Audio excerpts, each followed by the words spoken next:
दोस्तों, मोहनपुर गांव में शिवम एक चौकीदार था। वह रात भर गांव की गलियों में लाठी लेकर आवाज लगाता घूमता था। इसके चलते गांव वाले चैन की नींद सोते थे।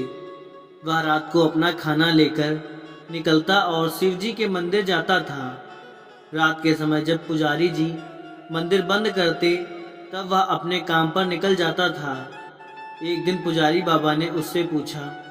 पुजारी बोला, शिवम, यह सभी गांव वाले सुबह मंदिर आते हैं और तू रात को मंदिर आता है, उसके बाद मंदिर बंद होने तक बैठा रहता है।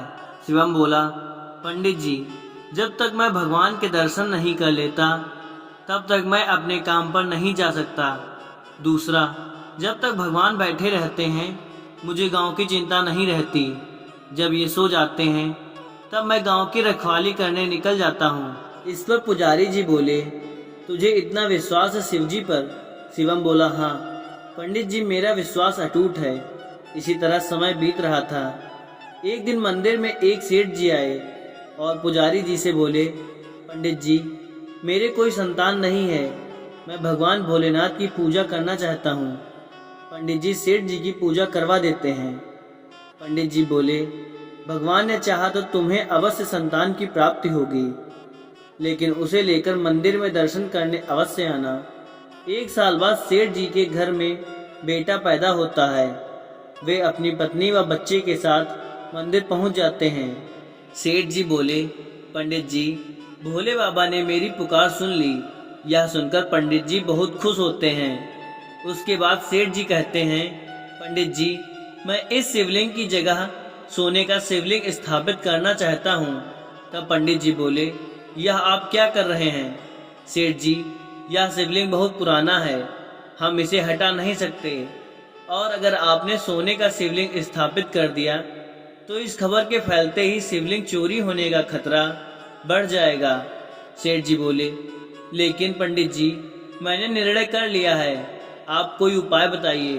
पंडित जी बोले, ठीक है, मैं गांव वालों से सलाह करके आपको बताऊंगा। आप 2 दिन बाद आइए। रात को पंडित जी शिवम से बात करते हैं।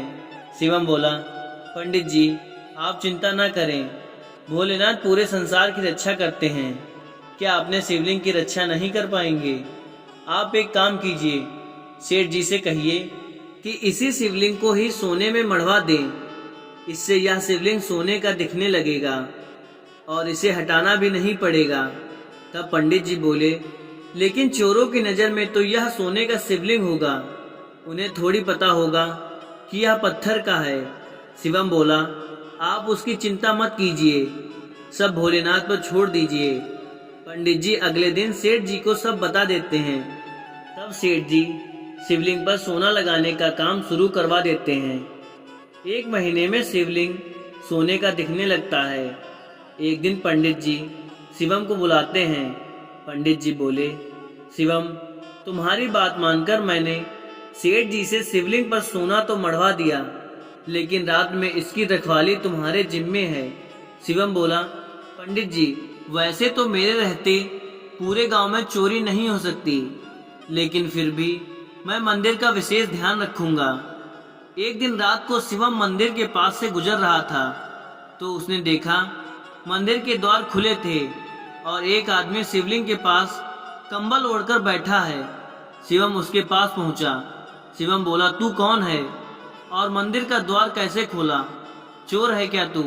आदमी बोला, नहीं, मैं चोर नहीं हूँ, मैं केवल यह सोना हटाना चाहता हूँ, तुम इस सोने को ले जाओ। शिवम बोला, क्या मतलब, इस सोने को क्यों हटा रहे हो? तब आदमी बोला, यह सोना तुम्हारे कारण लगा है, इसलिए मैं चाहता हूँ कि यह सोना तुम ही ले जाओ। शिवम बोला, आप कौन हैं और ऐसा क्यों बोल रहे हैं? तभी वह आदमी भगवान शिव के रूप में प्रकट हो जाते हैं। शिव जी बोले, मेरे और मेरे भक्तों के बीच में यह सोने की दीवार खड़ी कर दी गई है। मेरे भक्त जो भी श्रद्धा से अर्पण करते थे वे इस सोने पर ही रह जाता है, मुझ तक नहीं पहुंच पाता, और ना मेरे भक्त मेरे दर्शन कर पा रहे हैं। शिवम यह सुनकर भगवान के पैरों में गिर जाता है।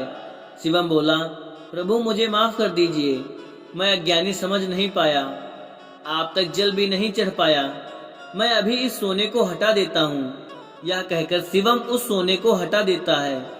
भगवान शिव उसे आशीर्वाद देकर अंतर्ध्यान हो जाते हैं। सुबह जब मंदिर खुलता है तो पंडित जी यह सब देखकर शिवम से पूछते हैं। शिवम उन्हें सारी बात बता देता है। पंडित जी उसी समय से सेठ जी को बुलाते हैं। सेठ जी बोले, भगवान मुझे माफ कर दीजिए, मुझसे बहुत बड़ी भूल हो गई। अपनी जिद के कारण मैंने आपकी पूजा में बाधा डाली। उस दिन से मंदिर में पहले की तरह पूजा होने लगी। सेठ जी ने वह सोना गरीबों में दान कर दिया। इसी प्रसंग में एक और नन्ही सी चिड़िया। दोस्तों, एक नन्ही सी चिड़िया थी। वह अपने घोंसले में 2 छोटे बच्चों के साथ रहती थी। एक दिन चिड़िया अपने बच्चों के लिए दाना लेकर आई तो चुन्नू मुन्नू बहुत खुश हुए।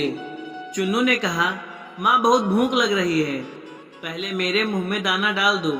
यह सुनकर मुन्नू कहने लगा, नहीं माँ, पहले मेरे मुंह में दाना डालो। चिड़िया ने दोनों के मुंह में दाना डाल दिए।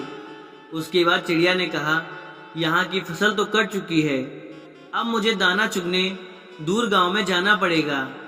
मैं कुछ दाने घोंसले में रख दूंगी, तुम थोड़े थोड़े खा लेना। मैं एक दिन बाद वापस आ पाऊंगी। यह सुनकर दोनों बच्चे उदास हो गए, लेकिन खाना भी तो चाहिए था, इसलिए दोनों मान गए। अगले दिन चिड़िया दूसरे गांव पहुंच गई। वह काफी थक गई थी, इसलिए वह एक पेड़ पर बैठकर आराम कर रही थी। तभी एक शिकारी ने उसे पकड़ लिया और पिंजरे में बंद करके अपने घर लेकर आ गया। घर में उसने अपनी पत्नी जानकी से कहा, जानकी, आज केवल एक चिड़िया ही हाथ लगी है, तू इसे संभाल कर रख, कल इसे बाजार में बेच देंगे। जानकी को पशु पक्षियों का शिकार करना अच्छा नहीं लगता था। रात में जब वह सो रही थी तो उसके कानों में आवाज सुनाई दी। वह चिड़िया नारायण नारायण के नाम का जाप कर रही थी। जानकी पिंजरे के पास गई। उसने चिड़िया से पूछा तो चिड़िया ने कहा, मेरे 2 छोटे छोटे बच्चे हैं जो दूर जंगल में हैं। मैं तो दाना लेने निकली थी, अगर मैं कल तक नहीं पहुंची तो वे दोनों भूखे मर जाएंगे, इसलिए मैं भगवान विष्णु को याद कर रही हूँ। वे आकर या तो मुझे बचा लें या मेरे बच्चों को दाना दे दें। जानकी ने कहा, हम तो शिकारी हैं, हमने कभी भगवान की पूजा नहीं की, लेकिन तुम नन्ही सी चिड़िया हो, तुम्हें लगता है भगवान विष्णु तुम्हारी रक्षा के लिए आएंगे। तब चिड़िया ने कहा, भगवान विष्णु जगत के पालनहार हैं, वे अवश्य आएंगे। जानकी ने कहा, मैं अपने पतिव्रत धर्म से बंधी हूँ, इसलिए मैं उन्हें धोखा देकर तुम्हें छोड़ नहीं सकती, लेकिन मैं यह देखना चाहती हूँ कि भगवान तुम्हारी रक्षा कैसे करते हैं। यदि तुम्हारी बात सत्य हुई तो मैं भी उसी समय से सब छोड़कर भगवान विष्णु की भक्ति करूंगी। यह सुनकर चिड़िया बोली, मुझे तो भगवान विष्णु पर विश्वास है, लेकिन लगता है भगवान ने तुम्हारे मन में भक्ति जगाने के लिए ही यह लीला रचाई है। सुबह जानकी ने यह सारी बातें अपने पति को बताई। तब उसने कहा, यह सब बेकार की बातें हैं, आज मैं इसे बेच दूंगा और वे इसे खा जाएंगे। तब जानकी ने कहा, आप इसे छोड़ दीजिए, मेरे मन में इसके लिए दया भर गई है, इसके बच्चे रो रहे होंगे। लेकिन शिकारी नहीं माना। तब हार कर जानकी ने कहा, ठीक है, मैं भी आपके साथ चलूंगी, आज देखती हूँ इस चिड़िया का विश्वास जीतता है या नहीं। शिकारी ने चिड़िया एक कसाई को बेच दी। शिकारी उसे काटने की तैयारी कर रहा था। तब चिड़िया खुशी से झूमने लगी। झूमती देखकर जानकी ने पूछा, अरे तुम मरने वाली हो और खुश हो रही हो। तब उस नन्ही चिड़िया ने कहा, मैं इसलिए खुश हूँ कि यदि मैं मरने वाली हूँ तो भगवान विष्णु ने मेरे बच्चों की रक्षा कर ली होगी। जैसे ही कसाई उसे मारने लगा, तभी वहाँ से एक औरत आई और उसने कसाई से कहा, भैया मुझे यह चिड़िया दे दो और इसके बदली जितने पैसे चाहिए ले लो।